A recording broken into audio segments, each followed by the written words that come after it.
Il eut quelque chose d'un réveil sous Ézéchias. Mais Josias appela tout Israël à se rassembler, et tous montèrent de leur ville et de leur village, et eurent une grande célébration de la Pâque à Jérusalem. Il fut dit à cette occasion, aucune Pâque pareille à celle-là n'avait été célébrée en Israël depuis les jours de Samuel le prophète. 2 Chroniques 35-18. Oh, le réveil.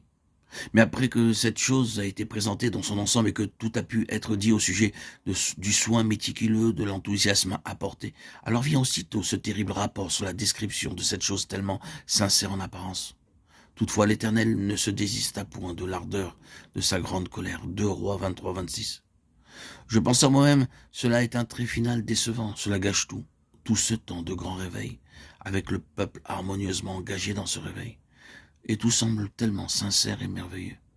Puis, il est dit immédiatement à ce propos, toutefois l'Éternel ne se désista point de l'ardeur de sa grande colère. Et des choses encore plus fortes à celle-ci sont dites ensuite. Le Seigneur désire quelque chose de plus que le réveil, que l'enthousiasme du réveil. Les vainqueurs ne sont pas ces gens-là. Ce que le Seigneur désire est un état de cœur qui ne s'est pas éloigné de lui. Non pas ceux qui sont pris dans un grand mouvement, mais ceux qui sont vrais de cœur tout au long du chemin. Cela n'est-il pas conforme au Nouveau Testament, au livre de l'Apocalypse? N'est-ce pas ce que le Seigneur présente là? Ce sont ceux qui, au sein du déclin, sont fidèles à la pleine pensée du Seigneur. Non pas ceux qui doivent être recouvrés par des manifestations et des signes extérieurs, mais ceux dont le cœur est solidement et fermement attaché à son héritage, afin que le Seigneur ait ce qu'il désire. Maintenant, je pense avoir introduit suffisamment de données pour rendre le point très clair et bien marqué. Qu'est-ce qui donc ressort de tout ceci? Que poursuivons-nous? Sommes-nous réellement sérieux avec Dieu?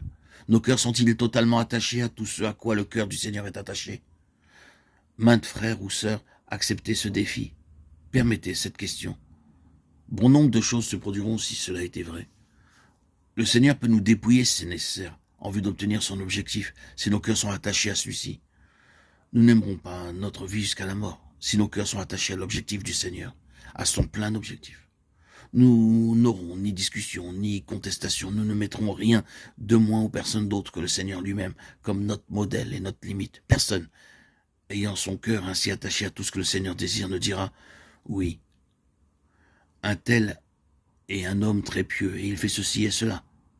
Pourquoi ferais-je autrement ?» Oh, combien de luttes avons-nous avec les personnes sur ce point? Nombre de luttes exceptionnelles dans mon expérience avec des personnes ont été de ce genre.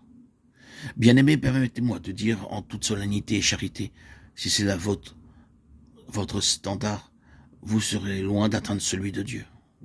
Vous et moi, nous ne devons jamais nous référer même au plus saint et au plus pieux des hommes qui aient jamais vécu sur terre, comme notre modèle. Vous devez reconnaître que Dieu n'a encore jamais permis à un homme sur cette terre, hormis son Fils, d'être infaillible. Et il a accepté des souffrances infinies pour le démontrer.